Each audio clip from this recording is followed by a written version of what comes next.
Okay, Chancellor Blank, thank you so much for meeting with us. Very first question is the easiest one. How's Madison treating you? So I love Madison. We moved in the week before I started my job and really just spent the week wandering around town and enjoying the lakefront. We ate on the terrace, walked down State Street, wandered around the square, particularly on Saturday morning with the farmers market. It's just a lovely town, and summer in Madison is beautiful. Yeah. Absolutely. Have you found a favorite spot yet? I mean, you just named a couple, but is there a place that you like to go? I've been working so hard. I haven't gotten back to many of those places. I've been jogging along the lakefront in the morning. I just love the lakefront. It is gorgeous. And the people are nice. Yes, absolutely. It's good to be back to the upper Midwest. There's a culture here, and it feels like home. Yeah. Okay, so as anyone in a new position, we'll just get into your work right away. You've inherited issues. You've inherited a culture, so to speak. Care to talk about the things that you've enjoyed inheriting so far? Yeah. Well, I mean, I've really spent this last month, and will spend the next several months, just meeting people and getting my hands around this very, very big university. And that's not just meeting people on campus, but meeting people in the community, state leaders. I was out in Milwaukee last Thursday and Friday, big urban area, the urban area of the state, and really wanted to meet some of the community leaders and key business people there as well. So. I've just enjoyed enormously getting to know more about this university. It's a world-class place. I knew that. It's one reason I took the job. But you come here and learn about specific projects and specific people doing things. And, it's not just interesting. It's really exciting. There are things going on here that are, going to be transforming certain areas of our life over the next 10 to 20 years. And that's just exciting as a place to be. Yeah. On the flip side of that, is there anything that you inherited that you would like to move away from, or that you would like to address and kind of hit and run? So, before I came, there was obviously a rather large debate in the state legislature about our reserve position, and, a number of people seemed to validly feel that we hadn't been as transparent as we should have been, and the system and us took some real hits in our budget and in some of the things that the state legislature did. I really want to work hard to build relationships with the leadership in this state, and that's the governor's office, that's the state legislature, that's the business community, it's the local political communities and the community leaders. I just think that's incredibly important. The University of Wisconsin is so key to the economics of this state, both in providing the skilled labor force and providing the research and the resources that are going to attract companies here and stimulate economic growth and build jobs. So, I just really need to make sure that I'm out there in the state talking about that, and that I know some of the key players and that they know me. Sure. Well, you kind of mentioned that on your blog, I read, with your recent trip to Milwaukee. So how do you think UW-Madison can link better to, what's going on across the state, especially, you talked about building relationships in Milwaukee, for example? Well, in part, I don't think we've done a good job at UW-Madison in talking about all the things we do across the state. And, most people out there don't spend much time thinking about the University of Wisconsin in Madison. And unless we tell them what we're doing in their community, they don't know. So our medical school has clinics around the state. Our nursing school, our education school, our veterinary medicine school, is working throughout the state in all sorts of ways that actually touch people's lives and, change what's happening. And I, first of all, want to do a better job of letting people know what we're doing and how we affect not just Madison, but Milwaukee, Western, Northern, Fox Valley, the whole areas of Wisconsin that we touch. Secondly, I do think we need to look proactively at what are the things that we aren't doing that we should be doing. And one of the things I'm very concerned about, given my last job as Acting Secretary of Commerce, is making sure that we really are partners with the public sector, with state and local officials, and with the private sector in keeping this state on the front edge of bringing in investment, stimulating new startups, growing business, and keeping a good labor force here and attracting new businesses here and helping businesses expand. I think that type of economic development partnership is very, very important. We've been doing a number of those things, but we can and we need to do more here at the University of Wisconsin. You mentioned something like that. Was it Johnson Controls? Yes. Okay. Yeah. Can you talk about that a little bit? So when I was in Milwaukee, I spent a little bit of time with my counterpart at the University of Wisconsin at Milwaukee, Michael Lovell, who's just a great person. We have a number of joint programs, but one of them, which I went out and visited with Mike, is a joint program with Johnson Controls, which does major battery systems. and they are funding research and indeed have funded chaired professorships at both Madison and at Milwaukee, because they think that the research that we're doing at both of these places is going to help them stay on the front edge of global competition, developing, the newest and the, most important next round of innovations in terms of battery storage and battery power. So, they're betting on a partnership with us to keep their company growing and healthy. And that's exciting. That's exactly the sort of partnerships we want to build with businesses in the state. Just going off the cuff here, I remember reading a study that Wisconsin may have industries that are dying out. So that would be why the collaboration is so important with keeping on the front end of. So I've spent a lot of time in my previous job traveling around to businesses and to communities that were really successful in terms of job growth, right? And that were stimulating, real synergies across industries and building jobs and building the community. And, I ask in all of those, what are you doing here? That, why were you successful? Why did this work? And, there are a lot of answers to that. But at least one answer was that in every one of those communities, there was a really close partnership between state and local institutions, the private sector leaders, both small and big businesses, and the leaders in the education community. And that's everything from, pre-K to 12, as well as community colleges, as well as big research universities. Every one of the successful economic clusters that I visited had somewhere in it or near it a major research university, because that is so key for American business. No matter what sector you're in, the way you're going to compete in a global economy is that you've got to be on the front edge of new products and new processes and new ideas. And being close to a big research university, both their students as well as the faculty and the research that goes on, is just key for being highly competitive in this economy. Absolutely. Okay, so you say that you want to make sure that you're building relationships and reaching out. So we put out a call out on Facebook and Twitter and Google+. So people wanted to ask you some questions. And I hope that I follow through correctly. But Jacob and Stephen both want to know how state politics will affect the university. Jacob says, his concern was, will you privatize and underfund the UW system? So I'm a very strong believer in public institutions. I came here, I got an education at a big state university. All of my family did. I deeply believe in these institutions. They have provided access to millions of Americans who otherwise wouldn't get to college. I am here in part because I want to be a leader of this great university with its history and make sure that, these sorts of institutions not just survive, but really thrive in the decades ahead.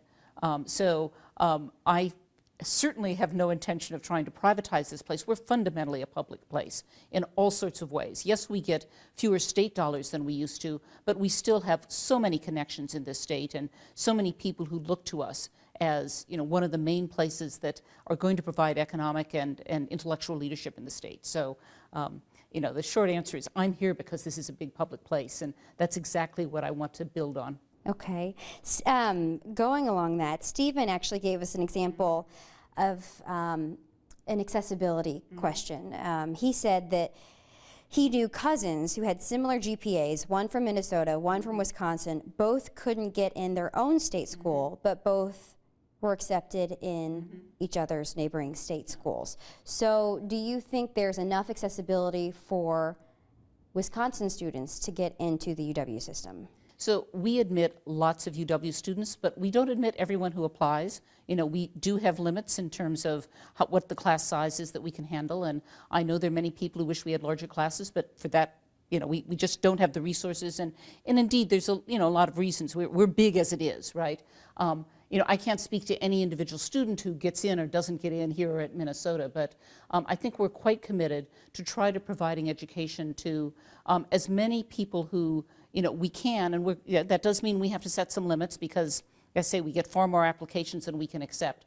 And that's one of the reasons why it's important to be in a system. That there are other places, very good four-year colleges that people can go if they can't come to us.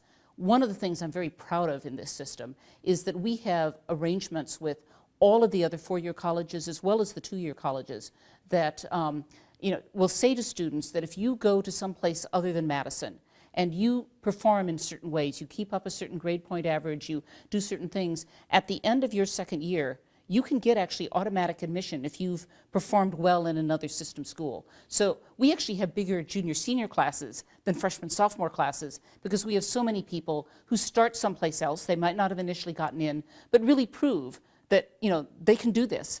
And, not everyone in high school is quite as committed as they are when they're 20 and 21. So, some people need to go through that tempering, go to another school, and then come in their junior year. And we have lots of students who do that. Okay.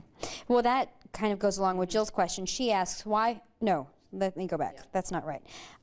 Lindsay, it was Lindsay's question. Lindsay mentions the partnership between Madison College and UW-Madison. She asks, why not extend that to other area technical colleges? Why do, she says, barely any of her credits from her associate's degree at Black Hawk Technical College made it to UW. The ones that did transfer were elective. So that's her personal story, but she is basically asking, why not extend the partnership to other colleges? We have this partnership with all the four-year schools and with all of the two-year colleges. We are in the midst of trying to extend this to an increasing number of the technical colleges. We have it right now with Madison College. We have it with Nicolet, which is up in the north of here. I think there's one or two other schools that we're in partnership with, and we're looking at other options. One of the key things here, and it goes right back to her question, is if you're going to have these sorts of partnerships, and students who come to those schools think they might want to go on to Madison at some point, we have to have very clear information about what are the courses that are going to transfer, what should you take, what shouldn't you take, and students need to know that as they come into these schools so that they don't end up in 2 years with nothing transferring to come over to Madison. So, to set this up means in part doing a full curricular review to make sure that we can help advise students adequately so that they're prepared to be able to move into Madison after 2 years. Okay. Should there be an effort to increase faculty pay since we are one of the lowest in the Big Ten? Yeah, for better or for worse, my faculty aren't in a market here in the state of Wisconsin. They're in a national and for many of them a global market. I'm an economist. Salaries are set in that market, and if I'm going to retain the best faculty, I have to get close to matching the salaries that they could make almost anywhere else. We are behind right now, and we're rather badly behind. We're 20 to 25% behind our peers. 10% is one thing. 20% is really worrisome, and it's one of the things that I worry about the most is what can I do, particularly for my highest performing teachers and researchers, to bring them up to the national market salaries for what they're in. That's going to be a tough problem, and it's something that we're not going to solve in any quick way overnight. Being in the city of Madison helps. This is a lovely place. It's a great place to raise a family. It's a great place to live. But you can only go so far with those sorts of amenities. You do have to pay people a salary that is at least close to what they can make someplace else. What can you do, or what are some of the options? Well, we had a salary program with all state employees of 1%. That's not big, but it's the first salary program any state employees have seen for some time. We do have the ability, if we can put the money together, to do some rewards for some of our highest performers, and we've done a number of those things over the last couple of years. I'm also very interested in the ways in which I can leverage state dollars, which are going to pay core faculty and core salaries, with private donor dollars, funding some things the state won't fund. So, for instance, if I can get private donors to fund faculty chairs for some of my best known and highest flying faculty, that gives them a title. It gives them often some additional research dollars, additional salary dollars, that the state won't put in. The state isn't going to fund faculty chairs for me. So I can use my private donor dollars to leverage the state dollars and to retain some of my best faculty. So, this is a matter of balancing all of the different income streams. Sure. Okay, so going back to inheriting issues, Jill asks, why was the UW hoarding all of that money and raising tuition year after year? So, the concern here is about the whole system, right? And Madison was a piece of that. We are in a world where the state doesn't fund us at a very high level anymore. About 15% of our dollars come from the state. State dollars, are reasonably stable. They've been going down here, but they're pretty stable. Tuition dollars fluctuate because the number of students that come in and that leave, varies from year to year. We have a lot of dollars from the federal government. Federal research dollars fluctuate a lot, and particularly in the current environment, because of sequestration, we're seeing declines in those dollars. And donor dollars also are not a steady stream of dollars. So, given all of that, we're in a more variable financial situation than we used to be in. Now, any business in that situation has to keep some reserves because you have to make sure that, come a rainy day, come an unexpected change in one of the funding streams, you can cover all of your base costs. So we need reserves, no question about that. The system, and I'm sure Madison as well, weren't as transparent as they should have been about this. They didn't make as good an argument for the reasons why we did it. And the state slapped us on this in the budget process, and perhaps that was appropriate. I'm hoping that we can generate a conversation with the state, the system, Madison, the governor, all of the people involved about what's the appropriate level of reserves, particularly for such a big and complex university as this, that we should be holding. And there are benchmarks out there that various professional associations give. Even at the levels that we have been at, we are below many of our peer institutions for our level of reserves. And if you get too low, that is dangerous. So I will argue we need to hold reserves, but we need to be very transparent about that and do this in conjunction with a conversation with all of the stakeholders about what we're doing, what level is appropriate, and why we're doing it. Okay. Is there do we know what the reserves are? Have you mentioned that? If you've been, when you talk about reserves? So, I can't give you the numbers from last year just because, I wasn't here in the midst of that debate. I should have that number in my mind. We will, in the very near future, be releasing the reserve numbers, and because this all goes into the system for this past fiscal year. Okay. I only have 2 more viewer questions. So, but David wants to know, what is your plan on further integrating a growing young veteran population into the UW system? We're not just talking about those from Iraq and Afghanistan, but rather the growing numbers we will see as the force is cut. Yeah. Trying to serve veterans at the University of Wisconsin here is incredibly important. These are clearly people who have served our country and need now to come back and find employment and careers, and skill building is a very important piece of that. So we've worked hard to establish veteran assistance programs on campus to make sure that we're doing the right sort of advising. Veterans are often slightly older students. They're a little more likely to be married, to have families. They just have other needs than the average 18-year-old coming in. We're also involved in a variety of programs that help cover funding, and obviously the federal government provides through the new GI Bill some funding, but we're trying to match that. And there's some universities that are able to do a better matching job than us because they have a few more resources, but we're working really hard to try to do everything we can to make coming to the University of Wisconsin at Madison a really attractive prospect, particularly for Wisconsin veterans. Okay. Alex wants to know, why aren't you tweeting yet? Well, I think I'm going to start tweeting as soon as the students get back on campus, right? I wish I thought that all the faculty were following tweets, but I think this is much more a student thing, and we'll start in on it. That's what all the young kids are doing these days.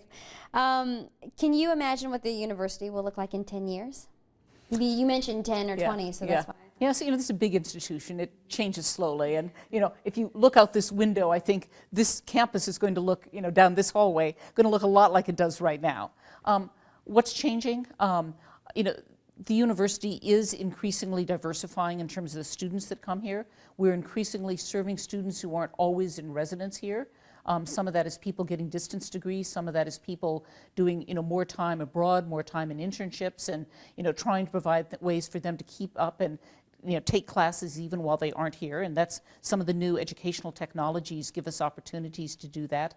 I hope that this university 10, even 20, 30 years from now will still be good at the things that it's good at right now. It will be a place of pride for students to come to get skills throughout the state of Wisconsin and indeed throughout the world, and will also be one of the world's best and top research institutions, so that the work we'll be doing will be different, the research problems will change, but I want to be on the cutting edge of those research problems 30 years from now, just like we are now. I know you're just getting started, but have you thought about what your legacy will be here?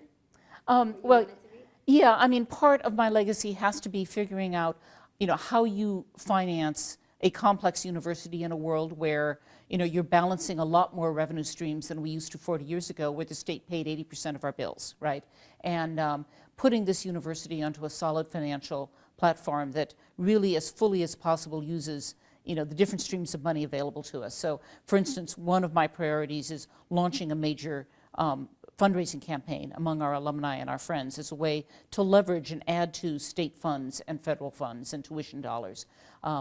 and that I hope will be successful. I also hope that I will leave a legacy here that's a real intellectual legacy around some of the big cross-cutting issues that are really important for society today, that we're going to find ways to fund, not just a center inside the medical school or inside the engineering school, but centers that bring together faculty from across the disciplines to look at how do we improve the environment, how do we address climate change, how do we move into a clean and renewable energy future? How do we make sure that Americans have the sort of up-to-date health technologies that keep them well, and that build on all of the current exciting genetic and life sciences type discoveries of the last several decades? And I will be, over this next year, really looking for opportunities to build those sorts of cross-cutting big initiatives that go across campus and that really put us on the front end of major research problems that are central to big social problems that we need to solve.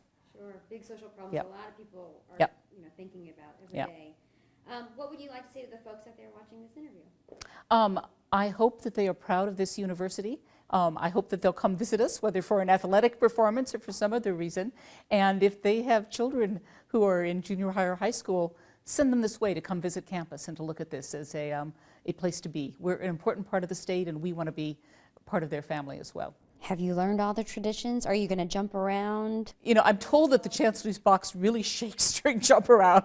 We'll see. But I've been practicing that varsity song, so I can sing it. I can do the motions. I'm ready. And what about the Bucky or something? Bucky, I've met Bucky. He's great. You came from a place like Michigan where athletics is a huge brand, business, whatever you want to call it. How important is having a relationship with athletics and academics on this campus? So athletics is a really important part of this university. It's one of the things that really brings the campus together in terms of school spirit and identity. It's the visual window through which a lot of the citizens of the state and a lot of our alumni stay in touch with us, right? And we're a lot more than just an athletic program, but the athletic program is really a very visible part of us on a daily basis in many people's homes through television and newspaper and other things. I consider the athletic program extremely important. My goals for the athletic program is that they treat their student athletes as students seriously and make sure that their scholastic work receives as much attention as their coaching, that we pay attention to living by the rules. And I must say, Barry Alvarez has just been great in running a clean program, a program with high scholastic performance, and then, I want our guys to win. Our teams are really good on the field, and we need to be as good as we possibly can be, and it's always more fun to win than to lose. So, the athletic department has a lot of responsibility because they are so visible and are really, one of our main ambassadors out to the community. How do you balance working with a legislature and a governor who aren't that popular around campus and around town, but yet they're people that you still need to work with and talk about budgetary issues? We saw what happened to the previous Biddy Martin, who was seen as working with the governor, and people kind of held that against her. How do you balance those two conflicting interests, at least what some people view as conflicting? Yeah. So, I've met Scott Walker and talked with him. I've actually got a meeting scheduled with him in another couple of weeks. He is a very smart man. He's quite personable. I understand exactly why he's won 2 elections in this term. He's someone who I think I really look forward to working with. I think he's been a good governor in terms of the higher education issues. I think he understands the importance of this institution and the whole system to the economy of the state of Wisconsin. And I just don't anticipate problems in working together. And the same thing with the legislature. You've got to build the relationships. You've got to understand the fact that they have a lot of things on their plate, and they don't spend all day thinking about higher education. And so you've got to appreciate their agendas and the things they're working on at the same time that I have a role of reminding them and talking to them about why higher education is important and how it fits into those other agendas. Part of my job as chancellor is to work effectively and smoothly with the state legislature and with the governor. Anyone who thinks that's not why I was hired, hasn't been watching, particularly this last spring where we got quite crosswise with the legislature. I'm sorry that happened. I wasn't here. I hope things like that don't happen while I am here.